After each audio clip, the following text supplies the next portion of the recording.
Ricardo, muito boa tarde a todos. Apenas uma breve nota daquilo que foi hoje dito durante o debate parlamentar pela Sra. Procuradora-Geral da República, para dizer o seguinte: nós sempre entendemos, desde o início deste processo da Operação Influencer, que, evidentemente, a Justiça tinha que prestar os esclarecimentos que a lei lhe permite que sejam prestados,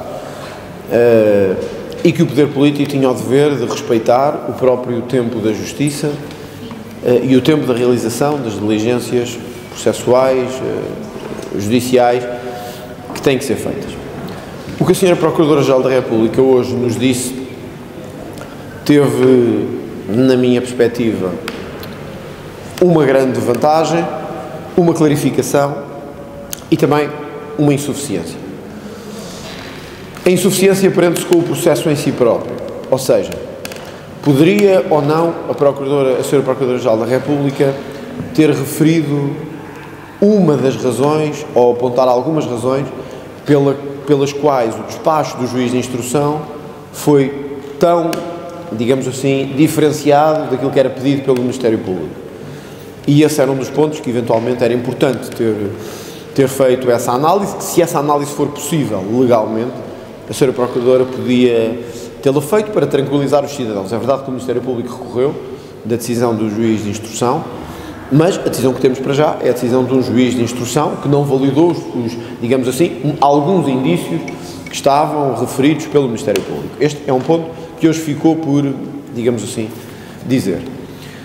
O ponto positivo foi a Sra. Procuradora ter clarificado que o parágrafo que escreveu, ou melhor, que teve a tutela da comunicação que foi feita para fora, através do comunicado de imprensa da Procuradoria-Geral da República, como aliás não podia deixar de ser, e dando a entender aquilo que nós também já tínhamos dito várias vezes, que é: o Ministério Público nunca podia ficar associado à ideia de uma proteção ao Primeiro-Ministro ou a qualquer membro do Governo.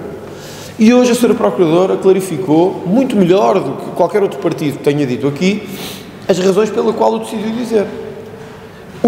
Porque havia de facto suspeitas, sejam elas, venham elas a verificar-se ou não, sobre o Sr. Primeiro-Ministro. Portanto, este era um ponto.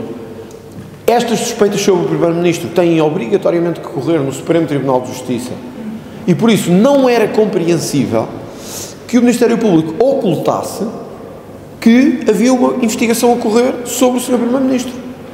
E, portanto, se a investigação existia, não fazia sentido ocultá-la. E aí estamos completamente de acordo. Também não se pode dizer, e aí também estamos de acordo, que foi o Ministério Público que provocou a demissão do governo de António Costa. Porque o Ministério Público o que diz é: está em curso uma investigação, esta investigação abrange vários elementos do governo e um deles é o Primeiro-Ministro, devido a conversas escutadas, devido a elementos recolhidos que podem apontar, como disse o Ministério Público, para um desbloqueio de interesses e de interferência por parte do Primeiro-Ministro, mas a sede própria, em termos jurídicos, o foro próprio é o Supremo, e é aí que corre. Aqueles que dizem que esse parágrafo podia não existir e que o Ministério Público não o devia colocar, peço que pensem de outra maneira. Quanto tempo demoraria até os senhores jornalistas e nós sabermos que este processo estava a decorrer? Muito pouco. Porque, na verdade, qualquer advogado, após os arguidos serem detidos, podia pedir o acesso ao processo. E no processo ia constar que houve uma certidão extraída do processo principal para o Supremo Tribunal de Justiça, envolvendo o nome do Primeiro-Ministro.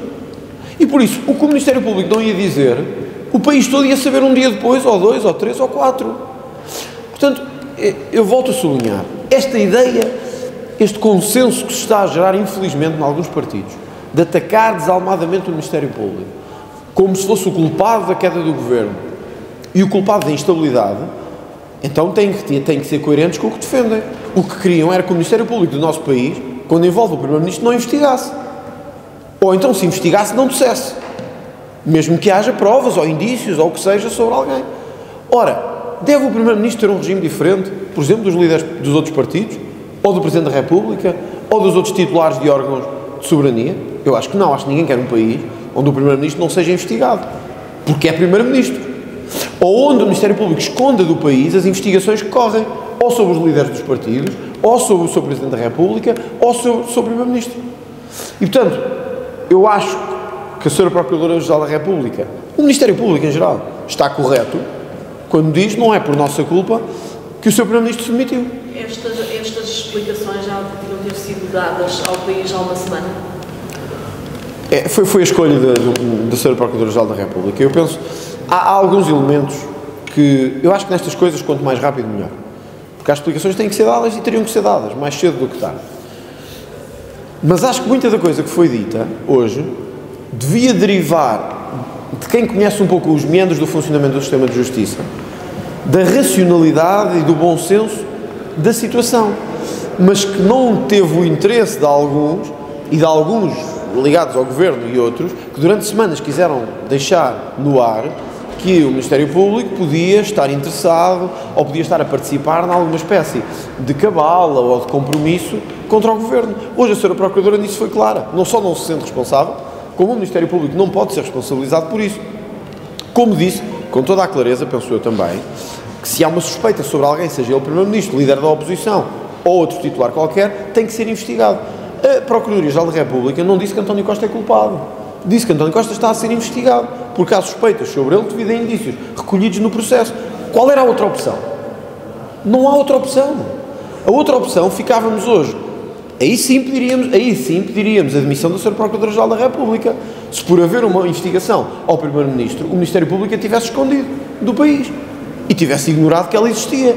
Quando qualquer advogado que consultasse o processo após a detenção do seu cliente iria comprovar, e quem percebe um bocadinho disto sabe o que é que eu estou a dizer, que houve uma extração de uma certidão para o Supremo e que só podia ser o seu Primeiro-Ministro, porque só há 3 figuras que têm foro privilegiado do Supremo no âmbito político. É o Presidente da República, é o Presidente da Assembleia da República e é o Primeiro-Ministro.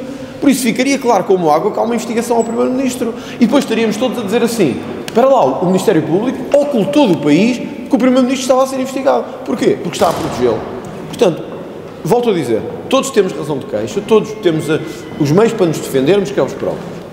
Agora, acho que o Ministério Público, neste caso, fez o que era possível, numa situação muito delicada e muito complexa, que envolve um Primeiro-Ministro em funções. E, portanto, acho que o Ministério Público e as autoridades policiais, honestamente, estiveram bem neste caso. Considera que está a haver uma pressão do Ministério Público a pedir para haver uma aceleração do processo? É evidente. Agora deixa-me fazer outra pergunta. Lá dentro do João Galamba, hoje ter voltado ao Parlamento, acha que não tem condições para ser secretário? Sim, ainda bem que faço a pergunta, já agora refiro-me apenas primeiro ao caso. A pressão que está a haver neste momento sobre a Sra. Procuradora-Geral da República é bem sinal do país em que vivemos. E eu já dei vários exemplos disso. Quando atingiu outros partidos, ou outros líderes, ou ex-líderes, não vimos este clamor público pela demissão da Procuradora-Geral da República. Surpreendentemente, sempre que envolve o Partido Socialista, juntam-se uma série de forças a pedir não é as explicações do processo, é a demissão da Procuradora-Geral. Outra coisa, faz algum sentido nós dizermos que queremos o processo resolvido até à data das eleições? A justiça não é um jogo eleitoral, que está aqui para dar razão a um ou tirar razão ao outro. A justiça tem que funcionar no seu tempo e no seu modo. Não é agora, porque há eleições dia 10 de março, o processo tem que estar concluído a 8 de março, ou a 7, ou a 25 de fevereiro. Portanto, é absurdo. Aquilo que disse Augusto Santos Silva é absurdo, simplesmente. É achar que o PS tem que ter um tratamento na justiça diferente do que têm todos os outros. E todos os outros, e quem já esteve que enfrentar a justiça, sabe o tempo que demora. E sabe que os processos são lentos, sabe que a recolha de prova é lenta, e sabe que as coisas são assim. Portanto, andar a pedir agora um regime especial para o Partido Socialista é algo que não faz muito sentido. Segundo a questão do João Galamba, eu queria deixar isto aqui claro. Eu não me estou a referir, porque como sempre fiz, aliás, é-me relativamente indiferente o estatuto processual de João Galamba, se ele é arguido, acusado. Eu estou-me a referir ao que eu li, ao que eu vi e à forma como João Galamba se comportou. E acho que ele não tem nenhumas condições políticas para estar neste Parlamento. Não só pela forma como lidou com este episódio desde o início, a forma como destratou os outros órgãos de soberania, nomeadamente aqui o Parlamento, desde logo numa coisa evidente. É que ele esteve aqui uns dias antes e eu perguntei-lhe se ele achava que tinha condições. Ele disse que sim. Subitamente, em 48 horas, mudou de opinião. O que fica claro o que é que aconteceu. Esperou para ver as medidas de coação da Operação Influencer e decidiu que, afinal, tinha condições de regressar ao Parlamento. A forma como lidou com o dossiê das infraestruturas e da TAP, a forma como lidou com este dossiê, mostra que é um deputado que não tem, neste momento, condições políticas para o ser. O Partido Socialista entende que tem e que deve continuar. É uma opção do Partido Socialista. Legalmente pode estar, politicamente acho um erro, acho que desprestigia o Parlamento, repito, não tem nada a ver com o estatuto processual de João Galamba, que nem conheço qual é, só sei que é arguir. Acho que isto desprestigia o Parlamento, acho que isto desprestigia todos os partidos, e a atitude prepotente, arrogante com que enfrenta esta etapa e como está no Parlamento, dizem muito desta atitude.